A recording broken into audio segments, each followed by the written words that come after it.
Welcome, love. Tonight, we're going on a quiet little journey, not across the stars or deep beneath the sea, but into one of the most magical and slightly chaotic places you know, your own brain. Now don't worry, this won't be like science class. There are no tests, no chalkboards, and definitely no one shouting about mitochondria. This is the soft version. The candlelit, blanket-wrapped, warm mug of tea version of science. Because while you've been relaxing, your brain has been secretly plotting your bedtime. Yes, for hours now. Like a librarian slowly dimming the lights in the world's quietest library. It begins in the late afternoon, when your inner clock, your circadian rhythm, starts whispering. All right, team, let's start winding things down. That humans had a big day. Of course, not every part of your brain gets the memo. Your prefrontal cortex, the one responsible for adulting, is still coming up with ideas like, what if we started a side hustle at 11:30 p.m.? Meanwhile, your amygdala is somewhere in the corner reliving that awkward thing you said at your cousin's wedding 5 years ago. But slowly, gently, the sleepy parts of your brain begin their work. Melatonin steps in like a tiny, invisible barista, brewing drowsiness in your bloodstream. Your body temperature drops just a little. Your eyelids get heavier. Thoughts slow down, then stretch, then start to fade. So tonight we'll explore the quiet, clever way your brain helps you fall asleep. We'll meet the key players, the hypothalamus, the pineal gland, the brain stem, and we'll learn how dreams begin, why your muscles turn to jelly, and how your brain decides it's time to log off for the night. All in the most relaxed way possible. If you drift off in the middle, good. That means it's working. Your brain will keep listening, just to be polite. So take a breath, let the day melt away, and come with me into your nighttime mind. Next, we'll meet the dream team. Literally, the little group of neurons whose entire job is to tuck you in from the inside, deep inside your brain, past the daydreams, the to-do lists, and the occasional late-night existential spiral. There's a quiet little team, a crew of specialists, sleep experts, if you will, and they've been waiting all day to do their job. Let me introduce you to the sleep squad. First up, the hypothalamus. Small, almond-sized, and forever multitasking, this part of your brain is like the project manager of your entire existence. It controls your temperature, hunger, mood, and, lucky for us, your sleep-wake cycles. Think of it as the brain's in-house scheduling department. When it senses that the sun is going down and you've stopped answering emails with any real enthusiasm, it signals that it's time to wind down. Then we have the suprachiasmatic nucleus, or SCN for short, because frankly, no one wants to whisper suprachiasmatic more than once per evening. This little cluster of about 20,000 neurons sits inside the hypothalamus, right behind your eyes. It reads, light like a morning newspaper. When the daylight fades, it nudges the body. All right, folks, let's get the sleepy stuff going. That's when the pineal gland gets its moment. Shaped like a tiny pine cone and buried deep in your brain, it's the night shift worker of the nervous system.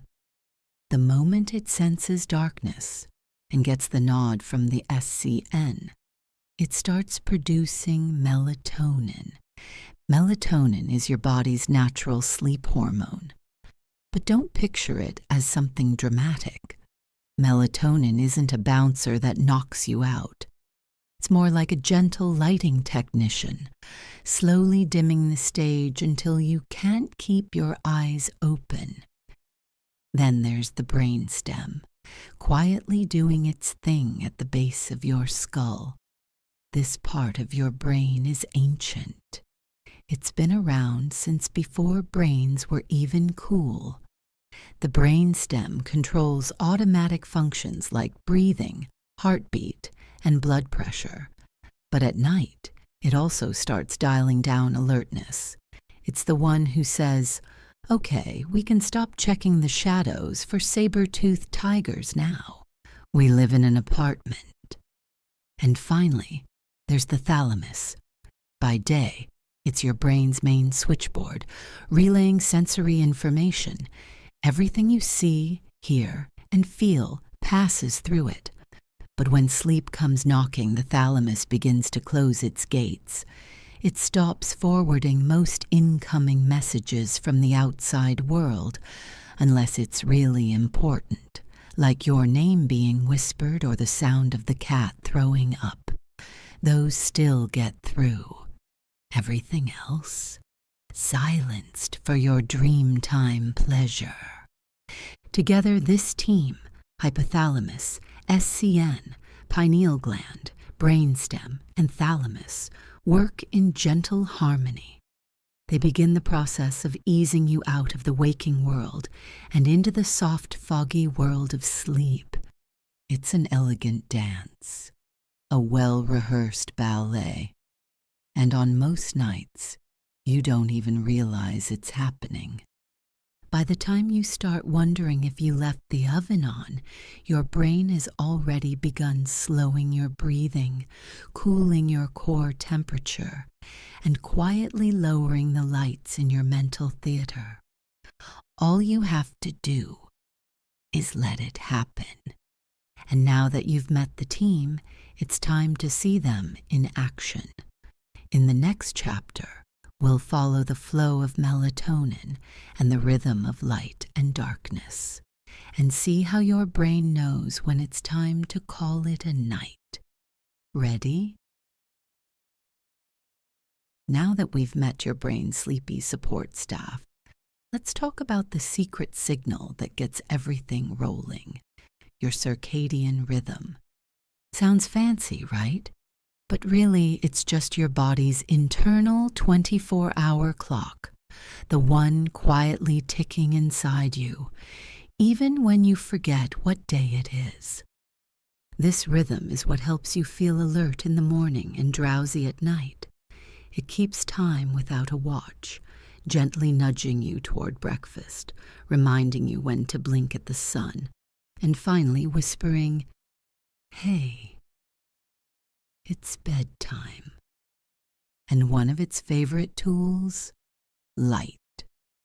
Your circadian rhythm is absolutely obsessed with light.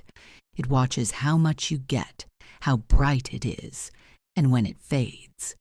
This is why staring at your phone at midnight makes your brain think it's brunch. Your inner clock sees all that blue light and says, "Oh, we're still doing stuff. Okay, cancel melatonin." Yes, light is the sleep switch. And when it dims, the magic begins. As the sun sets or your room gets cozy and dark, your brain responds.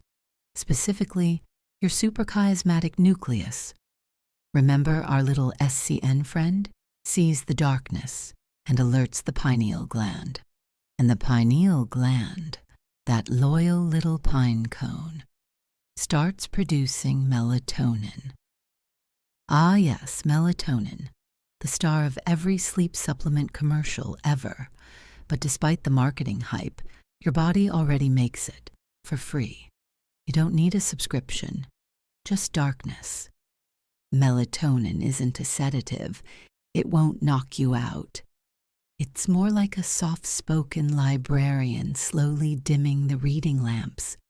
It travels through your bloodstream, whispering to your cells, "The day is done. Time to switch gears. Your core temperature drops. Your muscles loosen. Your thoughts begin to stretch and slow, like cats in the sun. And here's the lovely part. Your brain doesn't rush. Melatonin works gradually, patiently, like the evening itself. You might still be scrolling your phone or brushing your teeth with only one eye open, but melatonin has already started rearranging your neural furniture. It's clearing space for dreams, turning down the volume on your alertness, and preparing a soft mental pillow where your consciousness can rest. It's also syncing up with other systems, like your digestive tract and your immune system, gently letting them know we're shifting into nighttime mode, time to repair, restore, and reboot. Melatonin is, in many ways, your body's sleep ambassador, and when your circadian rhythm and your environment are in harmony, when your bedroom is dark, your evening is calm, and your brain is listening, that ambassador's message is heard loud and clear. Sleep is coming, not like a freight train, but like moonlight through the curtains. And soon you'll be sliding softly into that in-between place, not quite awake, not quite asleep, where your breath deepens, your eyelids droop, and your brain begins its quiet transformation. In our next chapter, we'll peek behind that curtain. We'll see what actually happens in your brain as you fall asleep, the shifts, the changes, the little switch flips that take you from buzzing daylight into velvet darkness. Let's go find out what happens the moment you let go. South, you're lying there. The lights are low. The room is quiet. Your phone is, ideally, not on your chest anymore. And your brain? It's preparing to do something it's done thousands of times before, help you fall asleep. But what's actually happening behind the scenes? First, your body temperature drops. Just a little, nothing dramatic. But your brain knows that in order to fall asleep, you need to cool down. Like a laptop trying not to overheat, your system quietly shifts into low-power mode. Then your heart rate slows, your breathing becomes deeper. Not because you're trying, but because your brain stem, that loyal lizard brain part of you, has decided, all right, we're not running from anything. Let's downshift. Meanwhile, in the upper levels of your brain, something even more beautiful is happening. Your brain waves, those gentle electrical pulses that move through your neurons, begin to slow down. During the day, your brain is usually in beta waves, fast, focused, often stressed.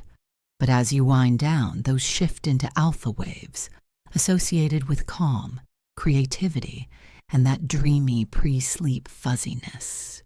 It's the stage where your thoughts start meandering, like lazy butterflies. You may feel like you're still thinking, but the thoughts are getting slipperier. Then comes the big moment, the drop into theta waves, which signal that your brain is truly letting go. This is the transition zone, the did I just fall asleep phase. Your muscles may twitch. Don't worry, that's normal. It's called a hypnic jerk. And no, it's not because your brain is trying to scare you on purpose. Probably. It's just your nervous system powering down, a little dramatically. As this happens, your thalamus, the brain's switchboard, starts to dial things back. By day, the thalamus is constantly relaying sights, sounds, smells, and every other ping from the outside world. But now, it's slowly pulling the plug. Less sensory traffic gets through. The sounds of passing cars, the rustle of your sheets, the cat demanding dinner for the 5th time, those signals are gently muted, not gone, just turned way down. And behind the curtain, another player steps in. Your reticular formation, a network in the brain stem that acts like a volume knob for consciousness. It gradually reduces your level of alertness until the waking world slips out of focus. You might still be aware of the room. You might even still be thinking. But your thoughts no longer feel like they need solving. They're just there, floating, fading. This is your brain shifting from wakefulness to sleep, a process so subtle you usually don't even notice it. But right now, it's happening. The part of your brain responsible for logic and decision-making, the prefrontal cortex, starts to take a back seat. It's like the responsible adult leaving the party early, letting your imagination take over. And just like that, you're asleep. Not unconscious, not offline, just moved into a different mode, one where the body rests, the brain cleans, and your mind wanders through landscapes made of memory and make-believe. In the next chapter, we'll explore what happens once you're in that sleeping state. What is your brain actually doing while you're off dreaming of flying sandwiches or being late to an exam you never studied for? Spoiler, it's not resting. It's just getting started. Now that you've fallen asleep, you might think your brain kicks back with a cup of chamomile and takes a nap. But no, your brain is not chilling. In fact, it's gearing up for the most dramatic, creative, and slightly absurd part of the night. Welcome to REM sleep, or as I like to call it, the part where your brain throws a costume party and forgets to invite logic. REM stands for rapid eye movement, because during this stage, your eyes move quickly beneath your closed eyelids, like you're watching the world's weirdest movie from behind your own forehead, which, in a way, you are. But why is this phase so special? Well, during REM sleep, your brain becomes almost as active as when you're awake, sometimes even more so. Certain regions, like those responsible for emotion, memory, and creativity, light up like fairy lights at midnight. Meanwhile, your prefrontal cortex, the part in charge of critical thinking, stays pretty quiet, which is why you don't question the fact that you're riding a bicycle made of toast through a city made entirely of penguins. In REM, dreams are born. Not all dreams happen here. You can dream during other sleep stages too, but REM dreams are the most vivid, the most surreal, and sometimes the most memorable. Your brain isn't just being weird for fun, although it's very good at it. It's actually doing important things. It's processing emotions from the day. It's filing memories into long-term storage. It's even solving problems, occasionally in interpretive dance form. REM sleep has been linked to creativity, emotional regulation, and even learning, which means if you ever wake up feeling smarter than you were the night before, thank your dreams, even the strange ones. Now you might be wondering, if my brain is so busy, why don't I act out my dreams? That's thanks to a clever feature built into REM, temporary muscle paralysis. Yes. While your brain is lighting up like a disco ball, your body is basically frozen. It's called REM atonia, and it prevents you from flailing about while dreaming that you're sword-fighting a giant marshmallow. It's perfectly safe and completely normal. Your breathing stays steady, your heart rate becomes a little more irregular, and your brain keeps the body still while the mind goes wandering. A typical night includes multiple REM phases, starting short and getting longer as the night goes on. The final REM cycle, often just before you wake up, can last up to an hour. That's when your dreams get their most cinematic. And just when things start to get really weird, like you're flying through your old high school in a cape made of spaghetti, your brain slowly brings you back to lighter sleep or wakes you up. But before that happens, you drift in and out of this dreamy world, gently looping through other stages, each with its own quiet job. And that brings us to the next phase of our sleepy story, how sleep comes in cycles, not one long silent stretch, but a looping rhythm your brain dances through every night. So let's follow that rhythm and see how your brain moves through the night. Now, you might imagine sleep as one long dreamy stretch of unconsciousness, like falling into a deep ocean and floating there until your alarm rudely drags you back. But in truth, sleep isn't one long dive. It's a loop, a cycle, a delicate little routine that your brain repeats again and again, like a lullaby with several verses. Each sleep cycle lasts about 90 minutes, and every cycle has a rhythm. You start with light sleep, drift into deep sleep, visit REM sleep, and then begin again. Let's break it down gently. First comes stage 1, that twilight zone between wakefulness and sleep. You're not quite dreaming yet, but reality has already loosened its grip. You might feel like you're falling or hear a phantom doorbell. Your brain waves begin to slow, and your body starts to say, "All right, I'm in." Then comes stage 2, still light sleep, but a little deeper. Here, your body temperature drops, your muscles fully relax, and your brain starts sending out bursts of electrical activity called sleep spindles and K-complexes. Think of them like your brain's version of putting up the do not disturb sign. After that, we slide into stage 3, deep sleep. This is where the magic happens. Your body repairs tissues. It builds bone and muscle.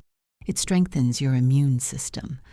Your brain waves slow way down into delta waves. Long, slow pulses that signal the deepest, most restorative rest. This is the kind of sleep you need to feel truly rested. And it's hard to wake someone from stage 3. If you've ever tried to shake someone awake and they respond with a noise somewhere between a sigh and a groan, they were probably in deep sleep. Leave them be. They're doing important repairs. Then, in the second half of the cycle, comes REM sleep, where dreams light up your mind and your eyes dart beneath closed lids, like they're watching a film only your subconscious understands. Once the REM show ends, your brain starts the cycle over. Light sleep, deep sleep, dream sleep, around and around, all night long. You usually go through 4 to 6 of these cycles per night, and each one is a little different. Early in the night, you get more deep sleep, that healing, body-fixing rest. Later in the night, REM sleep takes over. More dreaming, more emotion processing, more brain housekeeping. It's like a carefully curated playlist. The order matters, the balance matters, and your brain, bless it, is the DJ. So while you may feel like you're just lying still for 8 hours, your brain is busy, cycling, sorting, fixing, dreaming. And soon, as the night progresses, your brain will begin preparing you to rise again, slowly, gently, without fanfare. But we're not quite there yet. Let's take one more soft journey into the final act of your nighttime symphony, the quiet art of waking up. After a night of cycles, deep sleep, dream sleep, repeat, your brain begins its next act, bringing you back. But waking up isn't a switch, it's a dimmer, a soft return, a gradual lifting of the fog. It begins in the hypothalamus. Remember our friend, the multitasking project manager? It starts nudging the rest of your brain with little chemical wake-up calls. The pineal gland stops producing melatonin. It's done for the night, probably sipping tea and reading quietly in the background. Meanwhile, your adrenal glands begin releasing cortisol, not the villain it's made out to be. In the morning, cortisol is simply your body's natural coffee. It tells your systems, hey, time to get moving. Gently. Maybe. Your heart rate begins to rise, your body temperature creeps back up, and your brain waves shift into lighter patterns, preparing you for the return to the real world. But there's one part of your brain that's often a little grumpy about the transition, your prefrontal cortex. It's just waking up, and like many of us, it needs a minute. This is why those first few moments of the day can feel foggy, confused, and why putting your shirt on backwards seems entirely reasonable at 6:42 a.m. And then there's the snooze button. Ah, the noble snooze, that quiet rebellion against time itself. But here's the thing. Hitting snooze doesn't give you quality rest. It yanks you out of a fresh sleep cycle before it begins, leaving your brain annoyed and groggy. It's like showing up at a dinner party just to leave again 5 minutes later. Still, no judgment.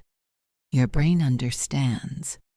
It just wants 5 more minutes too.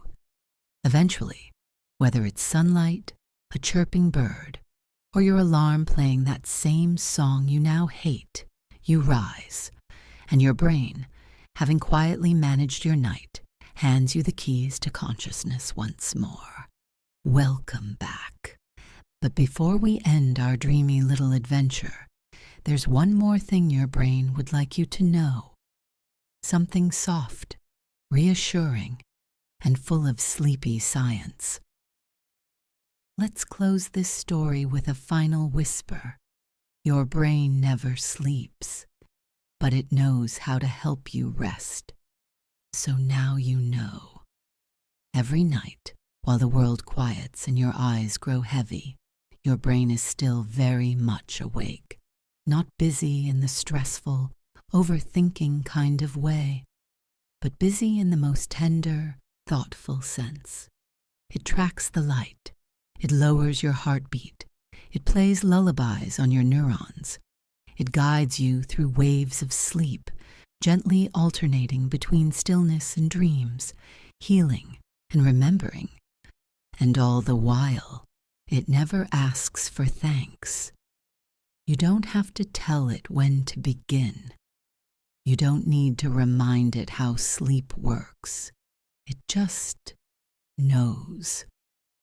Even when your thoughts race, or your day was long, or your pillow's too warm, your brain is trying. It's there, behind the scenes, dimming the lights, calming the storms, whispering, "It's all right now. I've got this." So as you lie there now, warm, safe, and still, know that you're not doing sleep wrong. There's no perfect technique. There's no perfect moment. There is only this one, this breath, this softness. Your brain is already guiding you. You're already on your way. Let the cycle begin again. Let the stars of your mind turn slowly. Let your breath deepen. Let go. And if you're still awake, that's okay too.